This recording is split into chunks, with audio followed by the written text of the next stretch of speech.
Now we're going to get to the project where you are going to have to create a portrait. One of my strategies is the I do, we do, you do. Every time I introduce a new concept, I'm going to do that.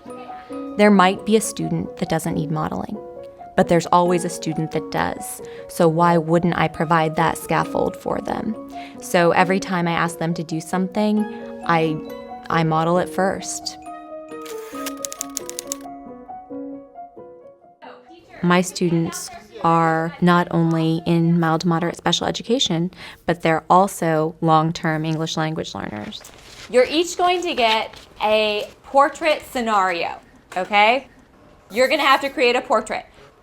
I'll show you. Here's the sample photo. I don't know if you recognize Miss Talbot, and that's me, and this is our example portrait. But it's important to show students how we think. So when I introduced the final project, I had an example of what I wanted the finished project to be, and I had a graphic organizer up that was blank, which looked identical to theirs, and I had the synopsis. This is the sample. Look up here and follow along. This is a portrait of two sisters who are very good girls.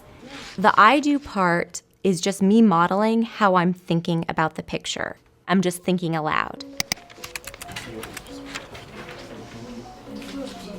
So I need to think, how can I portray this? So I'm going to start and I'm going to say, okay, sisters who are very good girls. The whole thing is a gradual release of responsibility from teacher to student. What kind of clothing would I wear if I were a good girl? Ooh. At this point, I'm not asking for student participation, but they might jump in and say something, and that's fine. But I can't at that point then say, oh, they all get it, and just skip to the you do. You know, because 2 people chimed in, but I had 12 students there today, so I have to assume that maybe 10 were still listening or kind of not there yet. But when I first started teaching, I would have said, great, they got it. Okay, let's move on. You guys do. So then I moved on and I did the we do. So the we do portion of the lesson is really you're still providing prompting. And that's really what we do means, is that I'm not leaving him hanging. They study all the time. I think I can show that by props. What would I be holding if I studied all the time? Books.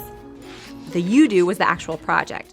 So then I said, okay, now you're ready to do it. And I gave each group their synopsis and their graphic organizer. And then, okay, the grandparents are gonna be, you're gonna be the grandfather, you're gonna be the grandmother. He has to wear like a beard. I found that the clearer I am, the better quality work I see from the students. And because the students know what they're doing, they feel safe learning new things.